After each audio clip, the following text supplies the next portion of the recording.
번제와 감사의 제물을 드리고 모든 신하들을 위하여 잔치하였더라. 아멘. 기도하시겠습니다. 하나님 아버지, 오늘도 하나님의 은혜 가운데 우리가 예배자로 나왔습니다.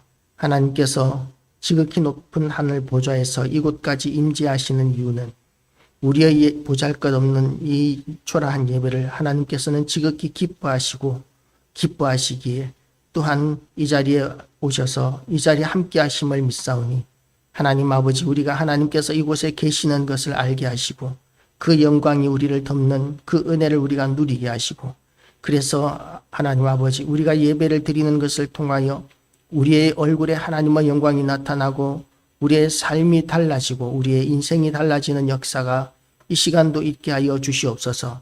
이 악한 세상 가운데서 우리를 공격하고 회방하는 모든 어둠의 영들과 악한 영들과 회방하는 모든 것들에 대하여 우리가 하나님의 그 크신 영광과 능력을 사용하게 하시고, 또한 예수 그리스도의 보혈을 온 세상에 선포하는 것을 통하여 아버지의 뜻을 이 세상 가운데 이루어 나갈 수 있도록 하나님 도우시기를 원합니다. 하나님 아버지, 우리 이 땅에서의 모든 영역에서 하나님이 기뻐하시는 일들이 넘쳐나게 하여 주시옵시고, 그 교회들마다 아버지의 탈종교화 시대를 맞이하여 많은 어려움들을 겪고 있는데 하나님께서 다시 한 번 더 이 땅에 부흥을 허락하셔서 하나님 앞에 회개하고 돌아오는 구원의 역사, 부흥의 역사가 이 땅에 다시 한 번 더 일어나서 마지막 때까지, 주님 오실 때까지 이 나라가 하나님 앞에 귀하게 쓰임받는 나라 되게 하시고, 또한 모든 성도들이 하나님 앞에 충성하고 헌신하는 것을 통하여 하나님으로부터 더 큰 은혜와 능력과 풍성한 것들을 받아 누릴 수 있는 은혜를 허락하여 주시옵소서. 무익한 종이 하나님의 말씀을 선포할 때에 종의 입술을 성령의 숯불로 태우시고 온전한 하나님의 말씀만 선포하게 하여 주시옵시고, 하나님께서 이 말씀이 우리의 심령 가운데 온전히 심어지고 새겨지게 하시고, 말씀이 육신이 되는, 우리의 삶 가운데서 말씀이 육신이 되는 역사가 있게 하여 주시옵소서. 감사드리오며 예수 그리스도 이름으로 기도드리옵나이다. 아멘. 오늘도 하나님의 은혜가 우리 모두에게 가득하시기를 주님의 이름으로 축복합니다. 이제 내일이면 9월인데도 불구하고 아직까지도 열대야가, 어제는 열대야가 있었죠. 참 기온이, 지구온난화가 점점 더 극심해지는 것이 이제 계절에 따라서 우리가 오히려 더 실감하게 되는 것 같습니다. 어쨌든 이렇게 무더위는 계속될지라도 계절이 바뀌는 때를 환절기라고 그러는데, 어쨌든 그런 것을 적응하느라고 우리 몸이 좀 더 피곤해지고 이렇게 좀 건강을 잃어버리게 되기도 하고, 또 코로나가 유행을 또 새롭게 한다고 그래요. 처음보다 증세가 많이 약화되기는 했지만 그래도 굉장히 많이들 힘들어하는 가운데 있으니까 어쨌든 다들 조심하시기 바랍니다. 우리가 옛날 개그 프로그램에서 개그맨들이 하는 소리가 이런 말이 있었습니다. 무엇이 중요한디? 라는 그런 말이 있었어요. 무엇이 중요한디? 그 무엇이 중요한지를 잘 분별하는 것. 이것이 참 우리가 무슨 일을 하든지 간에 중요한 관건이죠. 그래서 중요한 일을 먼저 하라. 뭐 그런 책도 있습니다. 중요한 일을 하는 데 있어서 가장 최고의 방해물이 뭐냐 라고 이렇게 이야기했을 때 그 책에서는 뭐라고 이야기하느냐 하면, 그 다음 중요한 것이 이 가장 큰 방해물이다. 그러니까 다 긴급하고 중요한 일들인데 가장 중요한 일을 하는 것을 가장 회방하는 것이 뭐냐면 긴급한 일과 또한 그 다음 중요한 일이 가장 중요한 일을 못하게 발목을 잡는다. 그런 이야기들을 합니다. 그 외에도 이 땅을 살아가면서 우리가 순서라는 것이 있잖아요. 제가 이렇게 직장 생활을 오래 했었는데요. 포스코 다닐 때. 그때는 제가 신입사원이었고 막내였었습니다. 그러니까 여기저기서 이렇게 부르고 시키고 이러는 일들을 하게 되는데, 그런데 이제 제가 그렇게 머리가 나빠서 그랬는지 이걸 하다가 저쪽에서 불러서 그 일을 하고 이쪽에 오면 내가 뭐 하다가 갔는지를 잊어버리는 거예요. 자꾸 이렇게 여기저기서 부르니까 내가 하던 일을 잊어버리고 맥이 끊기고 다시 정신 차려서 이렇게 하는데 시간이 걸리고 집중하는데 시간이 걸리고 그렇게 해서 다시 자리를 잡아서 내가 하던 일을 마무리를 하려고 하면 또 다른 데서 부르고 그런 식으로 되니까 저는 신입사원 때 참 실수가 많았던 것 같습니다. 그러니까 신입사원들이 실수하는 건 너무 당연한 것 같아요. 일단 일이 익숙하지 않아서도 실수하고 그리고 또 여기저기서 이렇게 부르니까 일을 시키느라고 여러 가지 잡다한 일들을 부르니까 그게 배움의 기회도 되기는 하지만 집중하지 못하게 되니까 이 실수가 많이 나오게 되는 그런 조건들이 다 있는 것 같습니다. 그래서 저는 고집을 부렸었어요. 나 이제 조금 다니다가 그만할 거니까 이런 마음으로 직장 다니면 안 되는데 이제 신학 공부하려고 이제 그랬어요. 조금 하다가 이제 나 사표 낼 거니까 그러면서 내가 하던 일 이거 놔두고 다른 데서 부른다고 해서 가면 그러면 이것도 실수가 나올까 봐 요거 해놓고 갈게요. 그러면서 이제 제 일을 마무리해 놓고 하려고 하는 그런 식으로 했는데 그랬더니 다른 직원들이 미워하더라고요. 하여튼 인간 세상 사회생활은 참 만만치 않은 것 같습니다. 그지소입니다. 예, 여러 가지로 이렇게 연약한 만만하게 보이게 되면 직장 생활을 오래 하고 나이가 들고 연륜이 쌓이고 직급이 높아진다 하더라도 만만하게 보이게 되면 그러면 중요한 일을 못하게 하고 내 일을 못하게 되고 그리고 이제 이용해 먹으려고 하는 그런 마음들 다른 사람들이 나를 이용해서 조금 더 편해지고 싶은 이익을 보고 싶은 이런 일들이 생기게 되는 것이죠. 그래서 그리스도인들이 직장에서 이렇게 중요한 일을 하는 건 참 쉽지 않은 일입니다. 관계도 좋아야 하고 그리고 내 일도 완벽해야 되고 이런 것들이 참 직장 생활을 해본 입장에서는 어려운데요. 그런데도 불구하고 우리가 중요한 일을 결코 포기할 수가 없는 것이죠. 이 부분은 이제 솔로몬이 왕이 되는 시기의 이야기입니다. 다윗이 2장에 보면 다윗이 솔로몬에게 유언을 하는 장면도 나옵니다. 2장 1절부터 보면 다윗이 죽을 날이 임박하며 그의 아들 솔로몬에게 명령하여 이르되 내가 이제 세상 모든 사람이 가는 길로 가게 되었노니 너는 힘써 대장부가 되고 내 하나님 여호와의 명령을 지켜 그 길로 행하며 그 율법과 계명과 율례와 증거를 모세의 율법에 기록된 대로 지키라. 그리하면 내가 무엇을 하든지 어디로 가든지 형통할지라. 여호와께서 내 일에 대하여 말씀하시기를 만일 내 자손들이 그들의 길을 삼가 마음을 다하고 성품을 다하여 진실이 내 앞에서 행하면 이스라엘 왕위에 오를 사람이 내게서 끊어지지 아니하리라 하신 말씀을 확실히 이루게 하시리라. 고 이렇게 유언을 합니다. 그 유언의 말씀을 할 때 솔로몬의 나이가 몇 살이었을까요? 목사님들하고 그 이야기를 지난주에 이렇게 했었습니다. 솔로몬이 과연 몇 살 때 이런 유언을 들었을까? 그랬더니 어떤 목사님은 20살 정도 되었을 것 같다 라고 이렇게 이야기를 하고 다른 자료를 찾아보니까 또 13세에서 16세 사이 정도로 예상이 된다. 지금 우리가 20살 정도 되는 아이에게 왕이 되어라. 그러면 얼마나 떨리고 무섭겠습니까? 그런데 실질적으로 솔로몬은 늦게 나왔기 때문에 나이가 그 솔로몬이 다윗이 밧세바를 만난 게 우리아의 아내 밧세바를 만난 게 나이가 들어 늙어서 전쟁에 나갈 수 없는 때에 만나가지고 그래가지고 낳은 아들이 솔로몬이지 않습니까? 그러니까 이제 나이가 많아서 다윗이 죽을 때에도 솔로몬은 나이가 어렸을 것이고 그래서 주석에서는 어떤 부분에서는 13세에서 15세, 16세 뭐 그쯤 됐을 것이다. 그러니까 어린 아이에게 왕위를 물려주는 거예요. 그 마음이 어떻겠습니까? 과연 이 어린아이가 왕이 되면 이 신하들에게 무시당하지 않을까? 휘둘리지 않을까?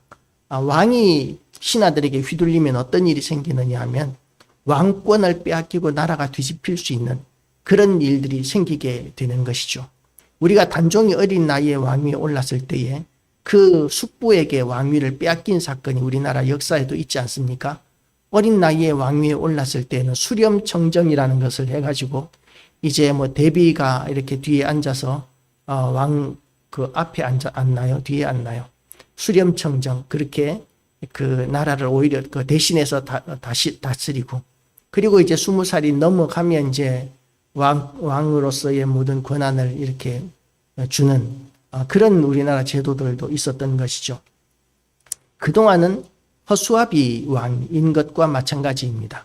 그런데 지금 이 열왕기 시대 솔로몬이 즉위할 때의 상황은 그런 수렴청정의 그런 제도도 없었던 것 같아요. 보호자도 제대로 없었던 것 같고, 막바로 왕으로서의 모든 권한을 직접 책임지고 감당해야 되는 그런 상황인 것 같습니다.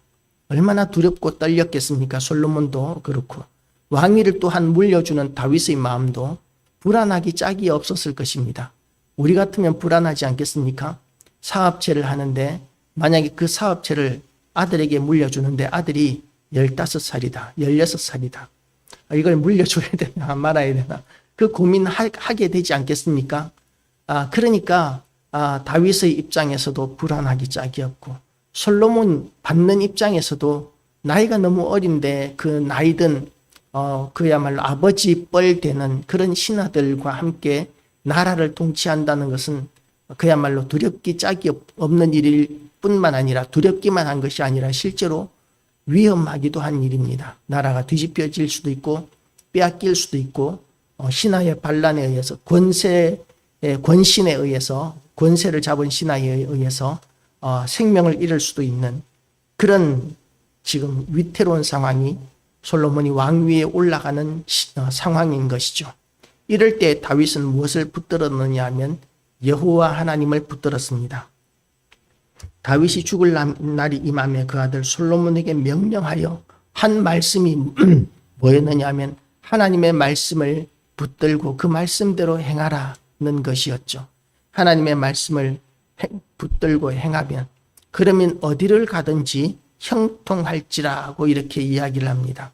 우리는 형통하십니까? 제가 언젠가 이렇게 그 김제 담임 목사로 갔을 때, 그때 이제 첫 번째 설교를 하는데 시편을 설교를 했었던 것 같아요. 시편을 설교를 하는데 여러분 믿음이 좋으면은 우리의 인생이 형통할까요? 라고 이렇게 물었었습니다. 그랬더니 다들 아멘 그러더라고요. 아멘. 근데 정말 우리가 믿음이 좋으면 형통할까요? 말씀이 좋은 교회는 교인들이 넘쳐나게 되고 부흥하는 것이 당연한 것이고, 그리고 또한 성도들은 하는 것마다 형통하고 복권을 사면 1등 척척 당선되고 그런 일들이 일어날까요? 자식들은 전부 다 서울대학교 가고 뭐 그렇게 믿음이 좋으면 그런 일이 일어날까요? 그거하고 상관이 없는 것 같아요. 그런데도 여기서 말하는 형통이란 무엇이냐 하면 예수님께서 그런 말씀을 하셨습니다. 너희가 무엇이든지 아버지의 뜻대로 구하면 이루시리라. 고 이렇게 하나님의 뜻대로 구하면 이루신다는 그런 약속의 말씀들을 예수님께서는 제자들에게 가르치셨습니다. 그러니까 내 마음에 오른 대로가 아닌 거예요.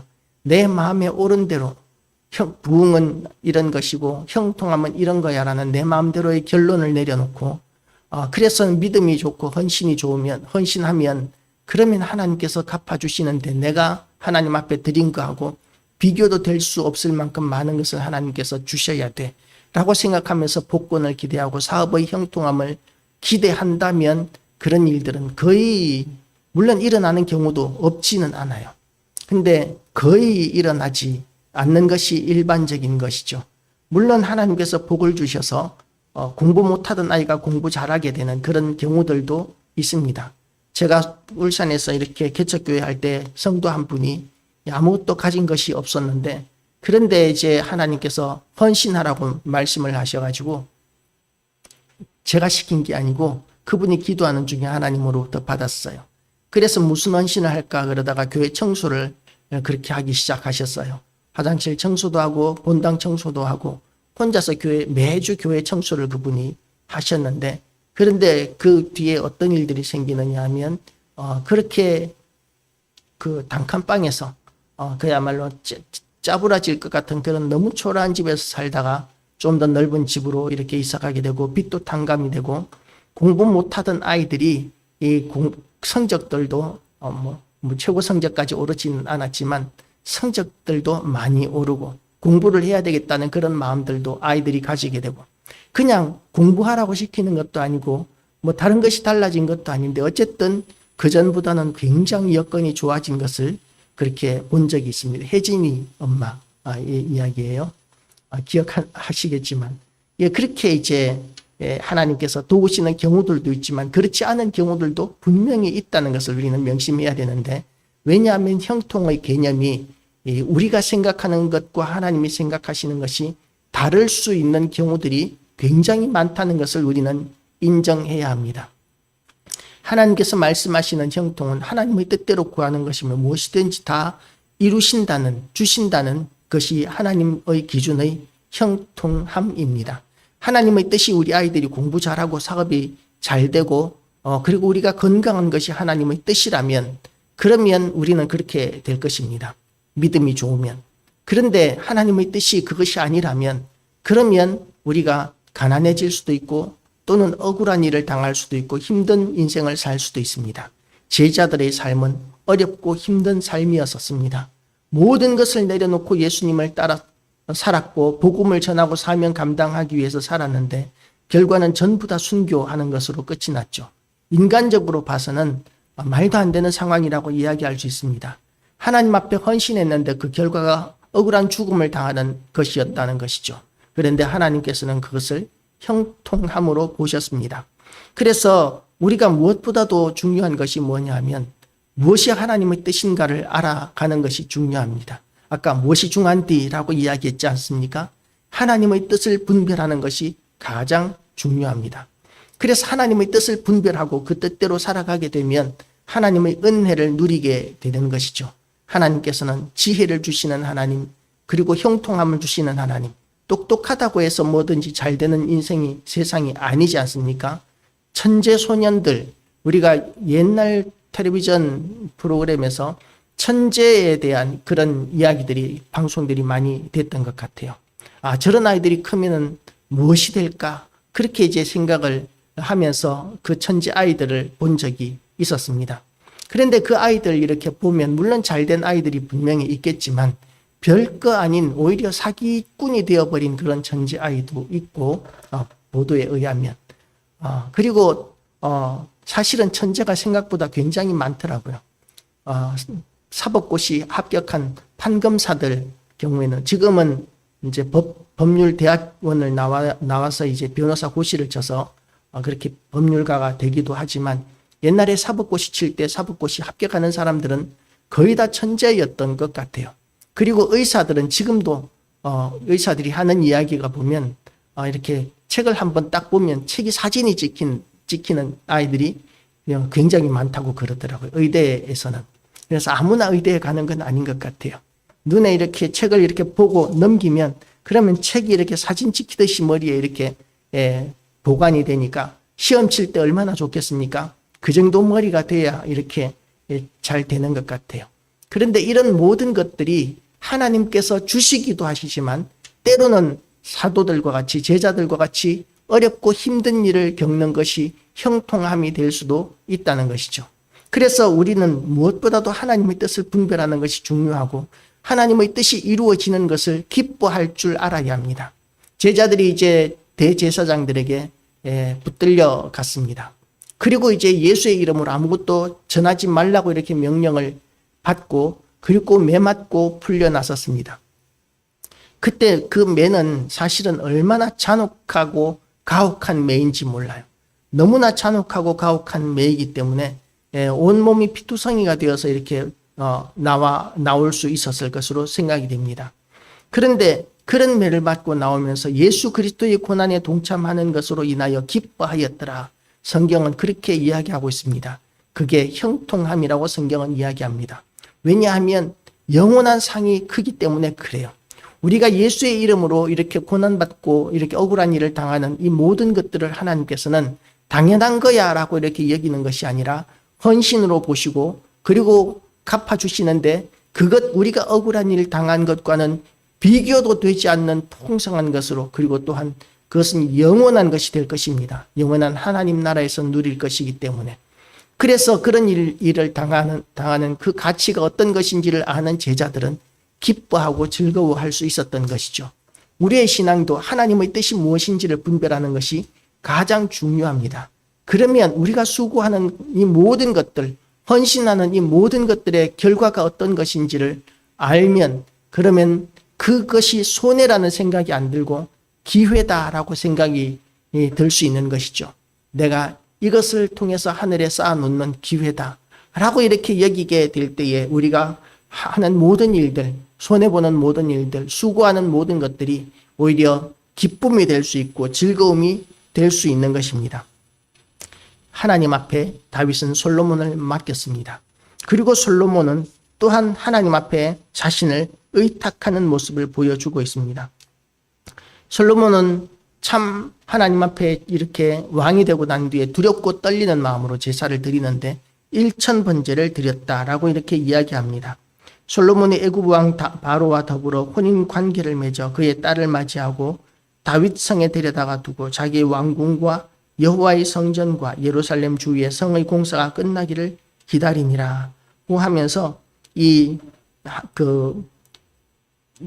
그때까지 여호와의 이름을 위하여 성전을 아직 건축하지 아니하였으므로 백성들이 산당에서 제사하며 솔로몬이 여호와를 사랑하고 그 아버지 다윗의 법도를 행하였으나 산당에서 제사하며 분향하더라고 이렇게 기록합니다. 성전이 아직 없었기 때문에 불가피하게 산당에서 그 제사를 드렸는데 문제는 뭐냐면 부정적인 느낌이 이렇게 들죠. 산당에서 제사하더라. 그래서 이 이스라엘의 역사를 보면, 유다와 이스라엘의 역사를 보면 산당을 철폐하는 것이 얼마나 어렵고 힘든 일인지 끈질기게 산당이 남아있는 그런 역사들을 우리는 역사서를 통해서 보게 되는 것이죠. 그런데 이 산당의 제사를 이제 예수님 하나님께서는 성전 건축을 통해서 이제 철폐하게 하시는 것입니다. 이 산당은 이제 기브온에 가면 산당이 큰데 거기는 산당이 큼이라 솔로몬이 그 제단에 1000번제를 드렸더니 이 기브온 산당은 누가 만들었느냐 하면 모세가 만든 산당, 여호수아가 만든 산당인 것 같아요. 그렇게 이제 아주 역사적인 그런 산당인데 그럼에도 불구하고 산당 제사는 하나님께서 기뻐하시는 그런 제사는 아닌 것 같습니다. 왜냐하면 산당은 원래 가나안 백성들이 우상 숭배할 때 사용하던 장소들이었기 때문에 그래요.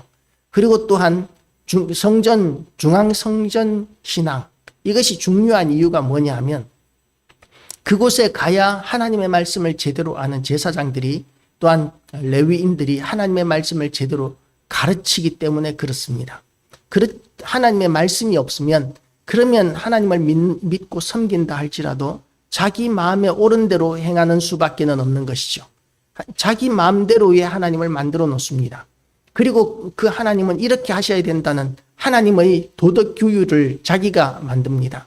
하나님은 이렇게 하셔야 돼 라고 이렇게 생각하면서 하나님 앞에 자기 마음대로 자기의 형식대로 정성을 다해서 제사를 드립니다.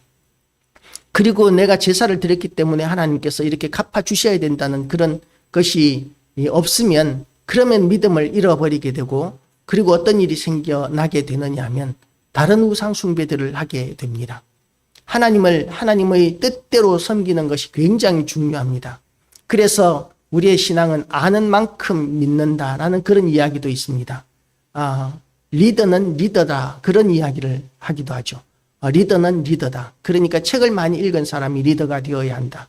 그것이 이제 그 말의 의미인데 하나님을 많이 알아야 하나님을 제대로 섬길 수 있는데 하나님을 많이 아는 방법은 그 시대에는 성경책이 있는 것도 아니고 다른 서적들이 있는 것도 아니고 중앙성전에 가야 예루살렘 성전에 가야 제사장과 레위인들을 통해서 제대로 하나님에 대해서 한마디라도 들을 수 있었고 그렇게 들은 말씀을 붙들고 한평생 동안 이렇게 생활하게 되는 것이죠. 그래서 지금 하나님께서 우리에게 이 성경을 전체를 주신 것, 성경 전서 지금 딱 처음 보면 두껍다. 양이 엄청 많네. 뭐 이렇게 생각이 될 수도 있겠지만, 그렇지만 이렇게 자세하게 우리에게 하나님의 말씀을 주신 것이 얼마나 큰 은혜인지 모릅니다. 선지자들도, 그리고 또한 사도들도, 그리고 초대교회 모든 성도들도 이 성경책 하나 가지는 것을 얼마나 소원했는지 몰라요. 그래서 초대교회 때에는 가장 큰 자랑이 뭐였느냐 하면 우리 교회에는 성경 전집이 있다. 그거 자랑하는 게 초대교회 자랑이었어요. 교회마다 성경책이 창세기부터 요한계시록까지 다 가지고 있는 교회가 참 흔치 않았었습니다. 그런데 지금은 성경이 어떻습니까? 집집마다 몇 권씩은 다 있지 않습니까? 저도 혼자이지만 제가 가진 성경만 해도 한 대여섯 권 되는 것 같아요. 물론 성경책이 조금씩 다릅니다. 왜냐하면 시대에 따라서 이렇게 디자인이 달라지고 해설이 조금씩 달라지고 그렇기도 하지만 거기에다가 이제 뭐 주석서라든지 얼마나 많은 자료들이 이렇게 있는지 몰라요. 그런데 이 하나님의 말씀을 한마디 듣고 그 말씀대로 이렇게 이스라엘 사람들은 살아야만 했던 시대였었기 때문에 진리에 대한 하나님의 말씀에 대한 그 중요성은 말로 다 할 수 없었던 것이죠. 예루살렘으로 가야만, 성전으로 가야만 제대로 된 하나님의 말씀, 하나님을 어떻게 섬겨야 되는지에 대해서 가르침을 받을 수 있었고, 그렇게 가르침을 받아야 하나님을 제대로 섬길 수 있었기 때문이었고, 그렇게 가르침을 받지 않고 그 마음에 옳은 대로 행한 역사가 사사기의 역사였었습니다. 사사기에는 그 시대는 왕이 없으므로 사람들마다 그 마음에 옳은 대로 행하였더라. 그 이렇게 사사기는 기록하고 있지 않습니까? 내 마음에 옳은 대로 하나님을 섬기는 것은 하나님께서 기뻐하지 않으십니다. 거기에 아무리 많은 정성이 들어가고 아무리 확고한 믿음이 있어도 그것은 아무런 의미가 없는 것이 될 수 있는 것이죠. 옛날에는 그런 책들이 많이 있었습니다. 신념의 마력이라든지 말하는 대로 이루어진다라든지 믿음대로 된다라든지 이런 식으로 조엘 오스틴이라는 사람의 책은 또한 유명했었던 것이죠. 믿음대로 된다는 그런 내용의 책을 온 나라 그 성도들이 다 읽고 목사님들도 다 읽어서 믿음대로 된다 그랬으니까 믿음을 크게 가져야지. 그러면서 교회를 망친 그런 경우들이 굉장히 많았었습니다. 중요한 걸 빼먹은 거예요. 믿음대로 되는 거는 맞는데, 그런데 그것이 하나님의 뜻인지 아닌지가 구분하는 것이 먼저 되어야 하는데, 그런데 내가 원하는 것을 확고하게 믿는 걸 붙드는 거예요. 나는 이렇게 되었으면 좋겠다라고 생각하는 것을 이렇게 된다라고 이렇게 믿었고, 그 믿음대로 이렇게 인생을 투자하고 재산을 투자하고 교회를 이끌어가는 그런 것들 때문에 교회들이 굉장히 많은 상처들을 입고, 그래서 조엘 오스틴에 대한 이미지가 굉장히 나빠진 교회들이 많이 있습니다. 우리는 하나님의 뜻을 분별하는 것이 우선입니다. 그리고 뜻을 알았으면 그 말씀대로 살아가는 것이 우선이라는 것을 우리는 명심해야 합니다. 솔로몬은 그걸 알았어요. 나이가 어렸는데도 불구하고 솔로몬은 그걸 알았습니다. 그래서 솔로몬이 하나님 앞에 제사를 드리는데 뭘 구합니까? 기브온에서 밤에 여호와께 솔로몬의 꿈에 나타나시니라. 하나님이 이르시되 내가 네게 무엇을 줄고 너는 구하라. 솔로몬이 이르되 주의 종 내 아버지 다윗이 성실과 공의와 정직한 마음으로 주와 함께 주 앞에서 행함으로 주께서 그에게 큰 은혜를 베푸셨고 주께서 또 그를 위하여 이 큰 은혜를 항상 주사 오늘과 같이 그의 자리에 앉을 아들을 내게 주셨나이다. 나의 하나님 여호와여 주께서 종으로 종의 아버지 다윗을 대신하여 왕이 되게 하셨사오나 종은 작은 아이라 출입할 줄을 알지 못하고 주께서 택하신 백성 가운데 있나이다. 그들은 큰 백성이라 수요가 많아서 셀 수도 없고 기록할 수도 없사오니 누가 주의 이 많은 백성을 재판할 수 있사오리이까. 듣는 마음을 종에게 주사 주의 백성을 재판하여 선악을 분별하게 하옵소서. 중요한 것이 이것이었던 것이죠. 일단 첫 번째가 뭐였느냐 하면 하나님의 은혜를 구합니다. 하나님의 뜻을 알고 하나님의 인도하심을 따라서 아버지가 그렇게 살았던 것처럼 하나님의 인도하심을 따라서 통치할 수 있게 해주십시오. 그리고 두 번째로 구한 것이 뭐였느냐 하면 이 백성들을 재판할 수 있는 그런 지혜로운 마음을 주시옵소서. 근데 그런 지혜로운 마음이 뭡니까? 듣는 마음을 종에게 주사. 듣는 마음. 이게 참 얼마나 지혜로운 말인지 모르겠어요. 우리가 대화를 하다가 대화에서 그 대화가 안 되는 사람들이 있지 않습니까? 어떤 사람들이에요? 말을 막고 자기 할 말만 하는 거예요. 한참 이야기를 하고 있는데 그게 아니고 그러면서 말을 막고 막 자기 이야기를 하는 거예요. 왜 말을 막느냐 하면 저거 지나가고 나면 내가 무슨 말을 하려고 그랬는지 잊어버릴 것 같으니까 잊어버리기 전에 저 말 해야 된다고 하는 그런 역사적 사명을 띠고 그리고 이제 막 자기 주장을 하는 거죠. 우리도 그럴 때가 있지 않습니까? 이야기를 하다가 저거 틀린 말인 것 같아. 그러면 끝까지 듣는 게 아니라 내가 저거 틀린 거 지적하고 넘어가야지 돼. 그러면서 이제 막 이야기를 하는 거예요. 제가 이렇게 KBS 사회교육방송 라디오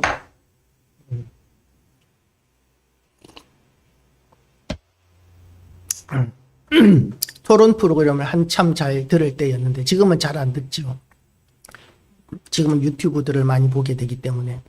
근데 그때 이제 그 무슨 환경에 관한 그런 토론이 있었는데 서로 이제 다른 전문가들이 나와서 다른 입장에서 이렇게 자기 주장들을 합니다. 그런데 한쪽 젊은 사람인 것 같아요. 라디오니까 그 사람이 젊은지 나이가 많은지는 모르겠지만 젊은 사람인 것 같은데 이렇게 어떤 그 교수님이 이렇게 자기 주장을 이렇게 차근차근 이야기를 하면 그러면 그 말을 막는 거예요. 근데 논리적으로 막는 것도 아니고 자기 주장을 하는 것도 아니고 말을 못하게 막기에 급급한 것이 그것이 그냥 느껴지는 거예요. 알아들을 수도 없는 그런 말로 상대방이 교수님이 이야기를 하니까 막 오라라 그러면서 자기도 말을 하는 게 아니라 그냥 소리를 지르고 말을 막고 그러면서 토론에서 이긴 것처럼 그렇게 하는 모습을 본 적이 있었습니다.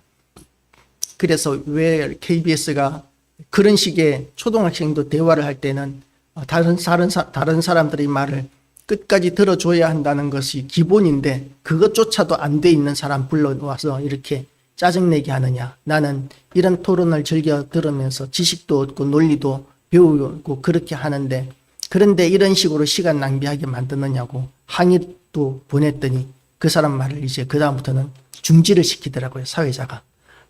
제 댓글을 받는 것 같아요. 방송 중에 했더니 그렇게 듣는 마음이라는 것이 쉬운 것이 아닙니다. 듣는 마음이라는 것이 쉬운 것이 아닌데 나이가 어린 13살에서 16살 정도 그 사이에 되는 어린 아이가 하나님 앞에 구하는 것이 뭐냐 하면 듣는 마음을 주사. 그리고 또 뭡니까? 주의 백성을 재판하여 선악을 분별하게 하옵소서. 우리가 이렇게 재판을 보면 지금도 한참 이렇게 수사하고 재판하고 수사 내용에 대해서 특검을 하고 있지 않습니까? 그러면 특검에서 뭐라고 이야기하면 다른 쪽에서는 뭐라고 그랬더라? 밤이 어두울수록 달은 더 밝게 빛난다. 그런 이야기를 하고 달을 가리켰더니 호수에 비친 달 그림자만 이렇게 쫓는다, 본다, 그런 식으로 이야기를 하고. 그리고 이제 그런 서로의 주장이 부딪히는 거죠. 수사하는 쪽의 주장이 다르고 수사를 받는 쪽의 주장이 다르고 그걸 판결하는 것이 이제 재판을 통해서 이렇게 판결을 하게 되는데 판사의 그런 결론이 이제 어느 쪽으로 나느냐에 따라서 한쪽은 틀린 것이 되는 경우들이 많이 있지 않습니까? 수사기관이 수사한 것이라고 해서 전부 다 맞는 것도 아니고 전부 다 틀린 것도 아니고 피의자가 전부 다 맞는 것도 아니고 전부 다 틀린 것도 아니고 그걸 이제 증거로 전부 다 입증을 해가면서 이렇게 재판을 하게 되고 만약에 그런 어느 한쪽의 주장이 맞다면 재판이 필요 없겠죠. 그냥 수사한 검사가 이 정도 범죄에 대해서는 이 정도 형벌이어야 돼. 그렇게 정하고 그대로 집행해버리면 될 텐데 재판을 굳이 하는 이유는 뭐냐면 법률적인 논쟁은 다툼은 별로 중요하지 않아요. 우리나라는. 너무나 명확하기 때문에. 그런데 했냐 안 했냐. 이걸 이제 증거로 이렇게 서로 입증해 나가는 것이 우리나라 재판의 대부분인데 그렇게 해서 이제 재판의 결과들이 나오는 것이죠. 양쪽 말을 다 들어봐야 된다. 우리 한국말은 끝까지 들어봐야 그 의미를 알 수 있다. 뭐 그런 이야기들 우리가 어릴 때 많이 하지 않았습니까? 그런데 듣는 마음 굉장히 중요한데 굉장히 어렵고요. 그리고 또한 무엇이 옳고 그른가를 분별하는 것, 이것이 굉장히 어렵습니다. 똑같은 문제를 놓고 전문가예요. 두 분 다 교수님이고 박사님들인데 다른 의견들을 서로 주장하는 그런 토론회를 우리가 왜 보게 됩니까? 진리가 하나고 명확한 사실이 하나라면 의견의 합치를 봐야 되는데 전문가라고 할 수 있는 사람들이 한 개의 사실을 놓고 반대편에 서가지고 다른 주장을 하는 것이죠. 그건 다시 말해서 지혜의 관할, 지혜의 영역이라고 이렇게 볼 수 있습니다. 지식은 굉장히 많아서 박사까지 될 수도 있었고 교수까지 될 수 있었겠지만 그것에 대한 판단 능력이 어느 한쪽은 고장이 나 있는 거예요. 그래서 그 서로 다른 주장들을 이렇게 하면서 이렇게 맞춰 나가는데 한 번도 결론을 내는 그 토론 프로그램을 본 적이 없는 것 같습니다. 서로 이렇게 논쟁하다가 결론 없이, 토론은 항상 그렇게 결론 없이 내는 것 같은데, 그런데 우리에게 가장 중요한 지혜가 뭐냐면 무엇이 옳고 무엇이 그른가에 대한 그런 판단 능력, 그것은 하나님께서 주시는 지혜로만 가능합니다. 공부를 많이 한다고 되는, 물론 도움이 되겠지만 그것으로 되는 것이 아니에요. 하나님께서 지혜를 주셔야 무엇이 옳고 무엇이 그른가에 대한 판단을 할 수 있게 되는 것이죠. 그래서 듣는 마음, 그리고 선과 악을 옳고 그른 것을 분별할 수 있는 마음, 이런 마음들이 있어야 우리가 이 악한 세상 가운데서 바른 삶을 살 수가 있는데, 그것을 솔로몬은 하나님 앞에 구했던 것이고, 그리고 지금 이 시대에도 우리가 하나님 앞에 구할 것이 그런 지혜가 우리에게 필요하다는 것이죠. 우리는 어떤 지혜를 구하고 싶습니까? 시험 칠 때 1등 할 수 있는 지혜, 그리고 또한 사업할 때 성공할 수 있는 지혜, 사람들에게 인기를 얻을 수 있는 지혜, 뭐 그런 것들을 통해서 출세할 수 있는 지혜, 이런 것들을 얻고 싶겠지만, 그러나 가장 중요한 지혜가 뭐냐 하면 하나님의 뜻을 분별하는 지혜, 그리고 또한 선과 악을 분별할 수 있는 지혜, 그리고 다른 사람들의 말을 끝까지 들을 수 있는 지혜. 그런데 끝까지 들을 수 있는 지혜에는 분명히 함정이 있기는 있어요. 왜냐하면 틀린 말을 끝까지 듣고 있으면 시간 낭비지 않습니까? 그래서 그럼에도 불구하고 참고 듣고 있다가 이야기가 다 끝나고 난 다음에 거기에 대해서 이제 바로 잡아줄 수 있는 그런 실력, 잊어버리고 넘어가면 지혜가 아닌 거예요. 돌에다가 내가 돌이 되면 상대방이 무슨 말을 하든지 끝까지 들을 수 있겠지만 듣고 판단할 수 있는 능력이 있어야 잘못된 것에 대하여 끝까지 듣고 그것에 대해서 바로 잡아줄 수 있는 그런 기회가 생기게 되는 것이죠. 이런 모든 것들은 우리가 하나님 앞에 구해야 합니다. 우리는 그런 것들이 부족하다는 거 인정해야 합니다. 끝까지 들어주는 마음을 주시옵소서. 그리고 선악간에 판단할 수 있는 지혜를 주시옵소서. 그리고 하나님의 말씀 안에서 하나님을 알아가는 지식에 날마다 자라가게 하여 주시옵소서. 우리가 하나님 앞에 구해야 할 가장 중요한 지혜가 이 세 가지가 될 것입니다. 그리고 그 말씀대로 하나님의 인도하심을 따라 우리가 살고 충성하고 헌신할 뿐만 아니라 또한 듣는 지혜와 또한 선악을 분별할 수 있는 그런 지혜가 있다면 우리가 이 악한 세상을 살아가면서도 큰 실수 없이 사명 감당하면서 하나님이 기뻐하시는 교회와 성도가 될 수 있을 것입니다. 그런 은혜의 교회와 성도 다 되시기를 주님의 이름으로 축복합니다. 기도하시겠습니다. 하나님 아버지, 우리는 지금까지 중요한 것들이 너무나 많았기에 무엇이 가장 중요한지에 대한 개념이 없었음을 하나님 앞에 고백합니다. 하나님 아버지, 참으로 우리에게 듣는 마음을 허락하여 주시고 또한 선악을 분별할 수 있는 지혜를 허락하여 주실 뿐만 아니라 하나님을 알아가는 지식에 날마다 자라가게 하여 주셔서 예수 그리스도의 형상을 날마다 이루어가며 우리가 마른 뼈와 같은 심령이었을지라도 여호와의 군대가 되는 귀한 은혜를 하나님 우리에게 허락하여 주시옵소서. 우리를 통하여 교회가 힘있게 세워지게 하시고 죽었던 사람들이 살아나는 역사가 우리를 통하여 나타나게 하여 주시옵시고 예배를 통하여 하나님을 만난 기쁨과 영광이 우리에게 넘쳐나서 어느 누구도 우리를 무시하지 못하고 어디를 갔든지 우리 교회와 성도들이 존귀히 여김을 받는 교회와 성도의 영광을 회복하는 역사가 나타나게 하여 주시어서 하나님 아버지, 하나님께서 우리에게 주신 아버지의 뜻을 이루어 나가는 일들을 우리 교회와 성도들이 다 감당해 나가게 하여 주시옵소서. 하나님께서 우리 모든 사업장들에게 은혜를 또한 더하여 주시옵시고 우리 가정을 지혜롭게 우리의 자녀들을 양육하고 돌볼 수 있는 은혜를 허락하여 주시옵시고 하나님 아버지, 우리에게 주신 모든 환경들을 하나님께서 주신 지혜로 하나님의 영광을 드러내는 일들로 우리가 채워나가게 하여 주시옵소서. 감사드리오며 예수 그리스도 이름으로 기도드리옵나이다. 아멘.